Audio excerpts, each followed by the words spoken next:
Welcome to the Allen Eagles Fans Club AEFC Finally Friday Football Podcast for 2018. Week 7 of 16. Dallas Jesuit Rangers versus the Allen Eagles. 7 p.m. Friday, October 19th at Allen Eagles Stadium. In this episode, we will see if Plano East got what they wanted in the Allen Eagles in drive breakdown. We'll see who the key players are to watch for on Jesuit this week. We'll go inside the Allen Eagles huddle with some interesting stats toward the end of that section. In game predictions, I'll reveal the keys that a team would need to defeat the Allen Eagles this year. We'll go around the district. I'll have some sub-varsity information. We have a motivational reflection from someone right on our sidelines. And in final thoughts, just encouraging fan attendance and participation in games, even when the weather is not perfect. What happened last week? Drive breakdown against Plano East for Allen. Their drive 1 was a touchdown on 4 plays, ending with a 35-yard Manning touchdown run. That was a great run by him. On our second drive, we had a touchdown on 5 plays. Big play on that drive was a Weiss 30-yard pass catch. Plano East on their drive 3 had a 4th and 1, and they decided to go ahead and punt, which surprised me a little bit. However, on our drive 3, we fumbled on a 4th and 2 going for it. At that point, it was Allen 14 and Plano East 14. On drive 4 for Allen, we had a punt after 5 plays. Drive 5 was a touchdown on 5 plays. Tisdale had a rush for 30 yards was the big play. Then there was an interception touchdown return. Number 4 Carter on Plano East thought he was held, and Zatek McGee, separated by about 5 yards running toward the end zone, caught the pass and went in 25 yards for the touchdown. On that play prior to that touchdown interception, Will Drogosh should have had an interception, as on a long pass attempt, he was wide open in the field and dropped the ball. On drive 6 for Allen was a touchdown on 6 plays. Sharp had a pass catch for 13 yards. Tisdale had a rush of 30 yards. Weiss had a 14-yard play across the middle where he jumped up really high to catch the ball. A lot of us thought there was no way he could have got that, but he got it. And then it ended on a 24-yard touchdown in the end zone where he jumped up and got the ball over the defender. That was a really nice play. At this point, Plano East had scored, and the score is now 34-21, Allen ahead. In drive 7, we had 3 downs and a punt, but on the punt, the punt return was muffed by Plano East, and Allen recovered the fumble. It actually hit a Plano East blocker in the back, not knowing the ball was there. However, on our drive 8, we had 1 play. Tisdale right away went to the end zone, and nobody was open, and he was intercepted. At this point, it was 43 seconds left in the first half. Plano East had the ball after a 15-yard penalty that gave them the ball at the 15-yard line. They had called the timeout, I think after a run, after a 2nd down and 10, and then they had an incomplete pass that caused them to have to line up for a punt.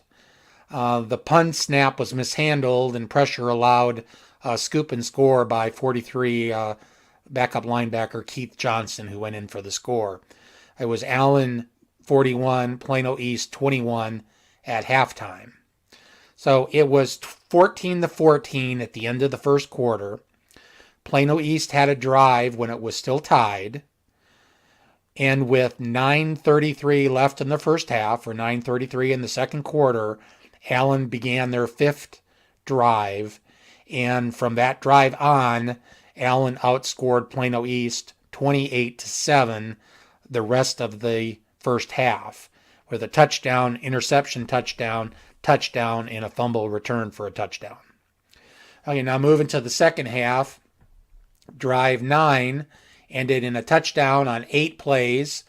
Blaine Green had a 19-yard pass play, was the biggest of the drive. Now it's 48-21, Allen. Plano East scores quickly on their next drive, a pass of 62 yards. That brings it up to 48-29 at this point. Eagles drive 10 was a touchdown on 8 plays. Robinson had a 22-yard run and a 20-yard touchdown run by Sheldon Manning. Drive 11, at this point it was 55-29. Drive 11 by Allen was a touchdown on 6 plays. Tisdale pass to Mason for 26 yards was a big play on that drive. Is now 61-29. Allen's drive 12 was a 3 plays. And after, I believe we picked up a fumble, and we had the 3 plays, but it ended in a 46-yard field goal by James Griffith that he missed. So our drive 13 was a touchdown on 4 plays. A big play on that drive was a 28-yard pass to Blaine Green. Plano East then had a 15-play drive for a touchdown, which was their longest drive of the game. Now it's 68-36 in favor of Allen. And drive 14 was a touchdown, 1 play. This was a sharp pass to Sherfield for 64 yards, and the point after was kind of bobbled and thrown incomplete in the end zone, so it failed. Final score was 74-36. 74-36. So Plano had 399 total yards offense, which seems like a lot. 303 were passing yards, but if you remove 3 big passing plays of a 75-yard touchdown, a 49-yard pass, and a 62-yard touchdown, that would leave them only with 117 yards passing, along with their 96 yards of rushing. That drops them down to 213 yards for the game. What's ahead this week? For the Jesuit Rangers, here are some key players to watch for on both offense and defense. On offense, their quarterback is number 12, Kevin Schumann. He's a junior. He also ranks second in rushing on the team. Number 22 is running back E.J. Smith. He's a junior. He leads in rushing, although I don't think he's having quite the season as he did last year, but he does have a lot of college interests. He's Emmitt Smith's son. Also, he's second in receiving, so they find ways to get him the ball either out of the backfield or on special teams. 34 running back Jake Taylor is a sophomore, and he is their third in rushing. A couple of wide receivers, number 3, Travis Whistler. He's a senior. He's a leader in receiving. Number 7, wide receiver Jack Hadou. He is a senior, and he's third in receiving. Their offensive lineman of note is 56, Branson Hickman. He's a junior. On defense, they've got number 55 linebacker Tommy Roy. He's a junior, and he's first in team tackles this year. And defensive back number 20, Jack Barton. He's a junior, and he's second in team tackles this year. On defensive line, there's a number 5, Whit Chambers. He's a senior. He's their sack leader. And outside linebacker, number 19, Colin Lark. He's a senior. And number 4, defensive tackle, Andrew Gregory. Inside the Allen Eagles huddle. On offense, in the Plano East game, Allen had 30 first downs and 611 total yards. Tisdale had a great game, 21 of 27 passing for 2 touchdowns. He rushed for 116 yards and 4 touchdowns. Thursday, he was named the Built Ford Tough Texas High School Football Player of the Week for Class 6A. Sheldon Manning ran for 115 yards and had 2 touchdowns. Weiss had 8 catches for 15 yards and 1 touchdown. He was blanketed by number 7 all night, Plano's East best defensive back. Sherfield had a long catch of 64 yards, touchdown late. Blaine Green got the start this week and had 2 big catches and 1 touchdown. Allen was a little high on penalties. They had 12 for 109 yards, although there were 2 unsportsmanlikes on Allen. One was on 72 Ford and the other 75 EJ. On defense, we have a 13 for 54 third down conversion rate. This was after the McKinney game. In the Plano East game, it was 4 of 14 on third down conversions. Up until the beginning of the fourth quarter, we had actually stopped them all 9 times they had a third down. So basically, when the 1s and 2s were playing, we had stopped them on each time. There were 4 successful third down conversions in Plano East late fourth quarter 15-play drive that I talked about earlier. On Plano East drive 3, there was a third down. Allen held, but Plano East scored on fourth down. So I actually counted that as we held them on third down. For the season now, Allen holds opponents to only making 17 first downs out of 68 third downs, or about a 25% third down conversion rate. Plano East moved the ball a bunch on first and second down, but when you have a team defense that can make a stop on third down, that really kills the drives and gets our offense back on the field. I have a subscriber that asked me, what is Allen's record following a bye week? So I went back and looked. Since 2005, Allen is 14-0 after bye weeks. And from the 2012 season to the present, this season, in those 7 games, the average score is Allen 61 to the opponent's 12 points. Prior to 2012, they were all wins, but there were some closer scores. Thanks for the suggestion. Game predictions. Allen Eagles should roll against Jesuit. It'd be nice to see E.J. Smith play and watch him. That's Emmitt Smith's son.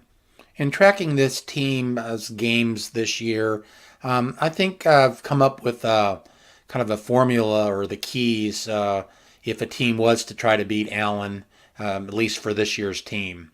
So if any team was going to try to upset the Allen Eagles on this year's team, they would have to convert on third downs and keep their drives alive, keep their offense on the field.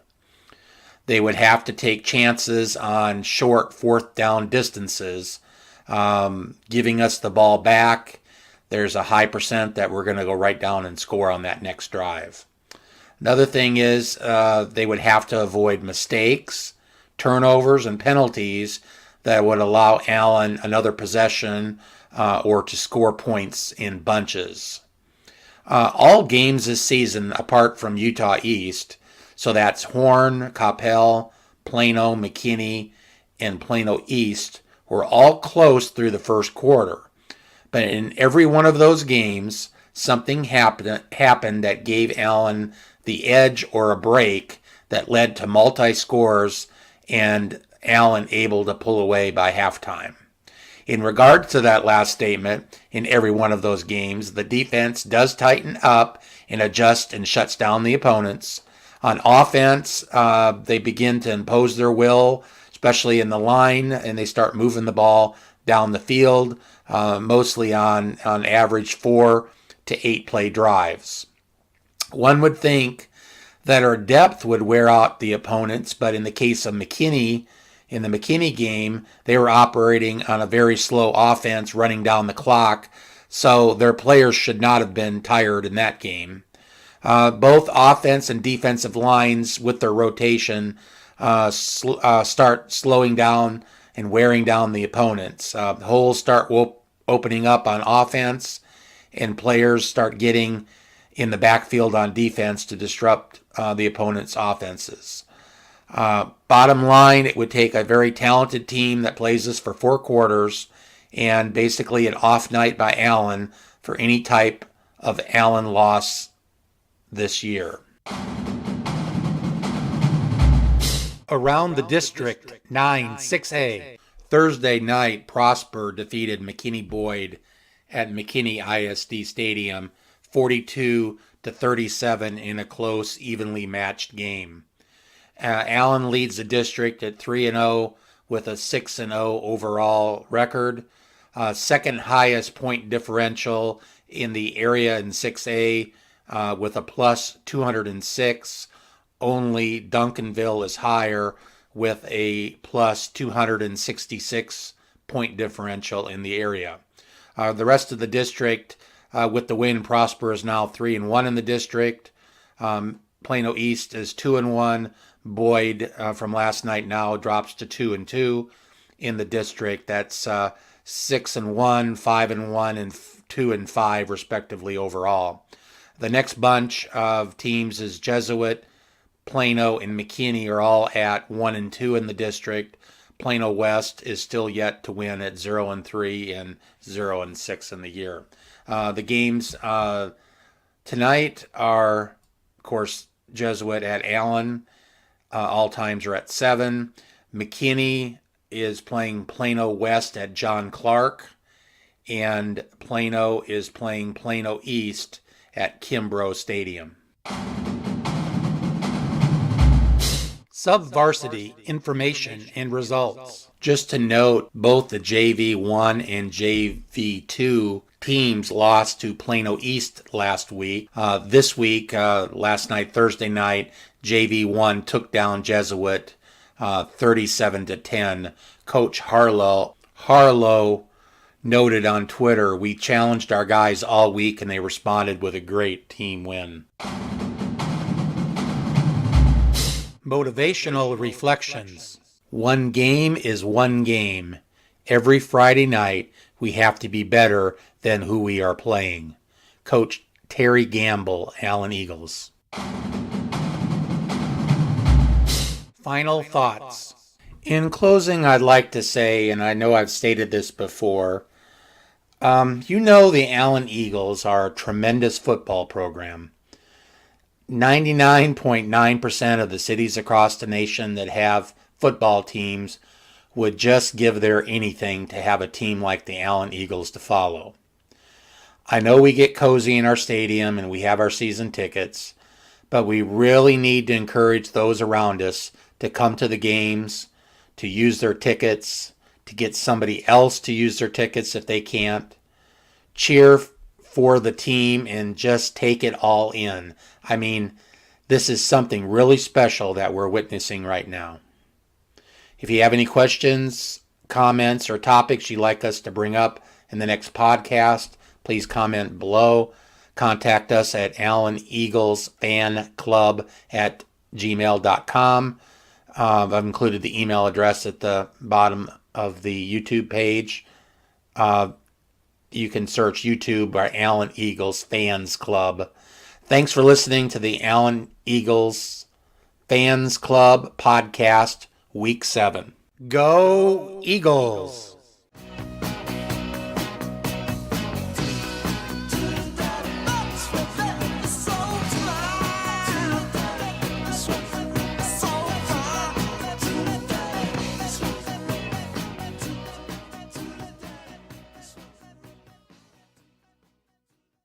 This podcast is for the enjoyment of the Allen Eagles Fans Club and its listeners.